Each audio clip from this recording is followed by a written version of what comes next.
샬롬, 지난밤 평안하셨습니까? 오늘은 2025년 9월 9일 화요일입니다. 아침 저녁으로 완연한 가을 날씨입니다. 오늘도 주 안에서 평안하시고 강건하시기를 기원합니다. 이 시간 주시는 하나님의 말씀은 로마서 4장 1절부터 8절까지입니다. 사장님의 마음과 직원의 마음은 근본적으로 다릅니다.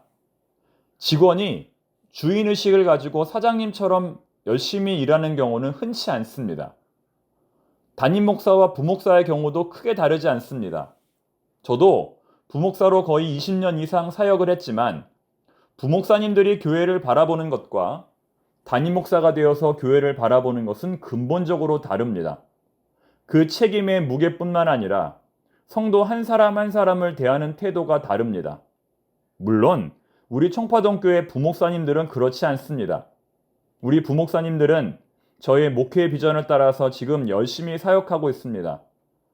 지금 우리 교회가 평안한 이유 중에 하나가 바로 우리 부목사님들이 자신이 맡은 사역을 열심히 감당해주고 있기 때문입니다. 하지만 그럼에도 불구하고 부목사님들이 담임 목사로 나갈 때가 되었다는 징표 중에 하나가 교회 안에 거미줄이 보일 때다 라는 말은 참 공감이 됩니다.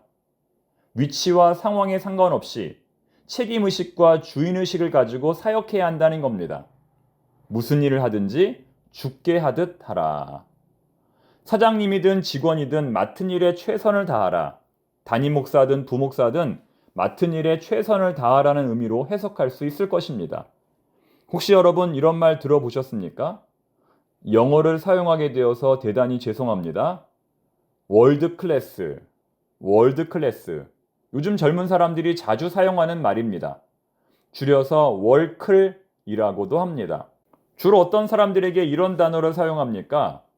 축구선수 손흥민처럼 어떤 분야에서 최고의 능력을 발휘하는 사람, 특히 실력뿐만 아니라 인성과 지성까지도 겸비한 사람을 말합니다. 우리 하나님을 믿는 사람들은 바로 그런 사람이 되어야 한다는 겁니다. 무슨 일을 하든지 죽게 하듯 하라. 월드 클래스가 되라는 겁니다.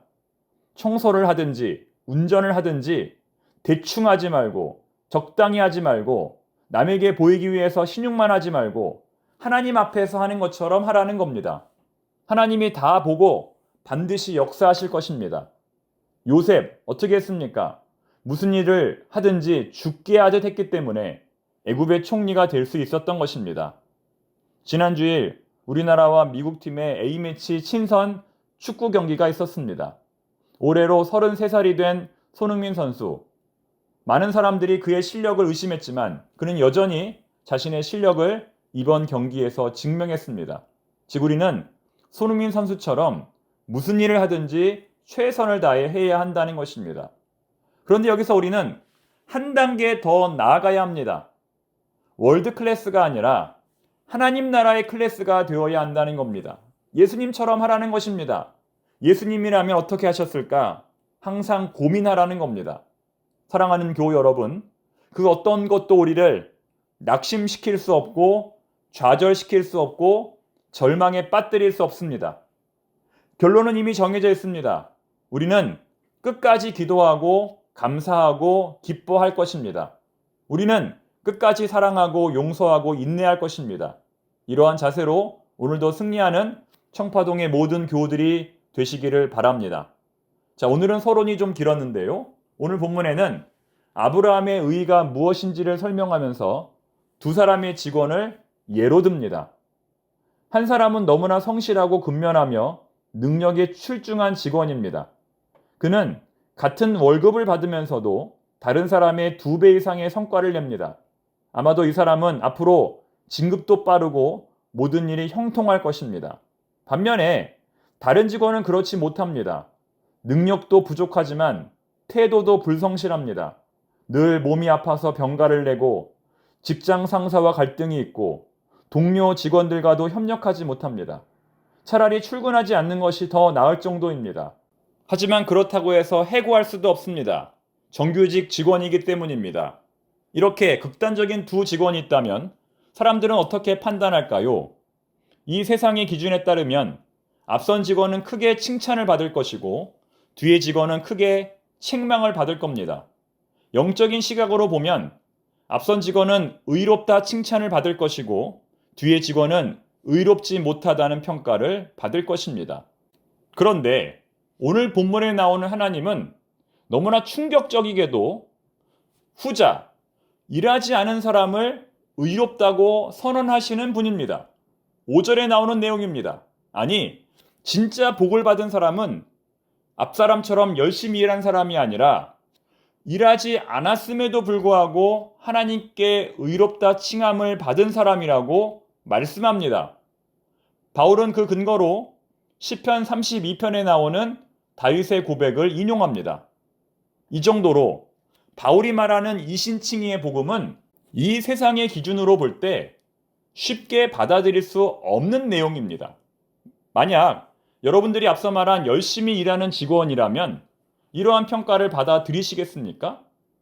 하지만 그럼에도 불구하고 성경이 이신칭의의 복음이 합당하다고 말하는 이유는 우리 하나님은 우리 인간을 가치론적으로 평가하는 것이 아니라 존재론적으로 평가하시기 때문입니다. 무슨 말일까요? 쉽게 말해서 우리는 우리의 존재 자체가 하나님을 기쁘시게 한다는 겁니다. 예를 들어 방금 태어난 아기 얼마나 예쁩니까? 얼마나 귀합니까? 그 아기가 존재 그 자체로 부모를 기쁘게 하는 것처럼 우리는 우리의 존재 그 자체로 하나님을 기쁘시게 한다는 것입니다. 아브라함, 믿음의 조상이고 참 훌륭한 사람입니다. 본토 친척 아비집을 떠나 하나님께서 가라고 하는 곳으로 갈 만큼 결단력이 있었고 사랑하는 아들 이삭을 하나님께 제물로 바친 만큼 담대한 사람이었습니다. 하지만 하나님은 그런 점으로 아브라함을 평가하지 않으십니다. 하나님은 그저 그의 존재 자체를 기뻐하십니다. 이것이 바로 그의 의입니다. 창세기 15장 6절 말씀. 아브라함이 여호와를 믿으니 여호와께서 이를 그의 의로 여기시고 아브라함은 아무것도 한 것이 없었지만 하나님은 그의 존재 자체를 기뻐하셨다는 것입니다. 여러분, 이것이 바로 하나님의 기준입니다. 우리가 하나님을 믿는 성도로서 무슨 일을 하든지 죽게 하듯 하고 월드 클래스처럼 해야 하겠지만 하나님께서 우리를 기뻐하시는 이유는 우리의 존재 그 자체 때문입니다. 조금 부족해도 괜찮다는 겁니다. 서로가 서로의 부족함을 용납하며 채우면 된다는 것입니다. 이것을 기억하고 오늘도 서로 사랑하며 믿음으로 승리하는 우리 모든 교우들이 되시기를 바랍니다. 기도하겠습니다. 하나님 아버지, 부족한 저희들 서로의 약점을 보며 공격을 하고 비판을 합니다. 어떻게 그럴 수가 있냐며 정죄하고 그보다 나은 자신의 의의를 드러냅니다. 하지만 주님, 조금 부족해도 괜찮다는 하나님의 평가를 오늘 말씀을 통해 깨닫습니다. 하나님이 괜찮다고 하시는데 우리가 뭐라고 비판을 하겠습니까? 서로 긍휼히 여기며 이해하며 부족함을 채우는 사랑의 공동체가 되게 하옵소서. 예수님의 이름으로 기도드립니다. 아멘.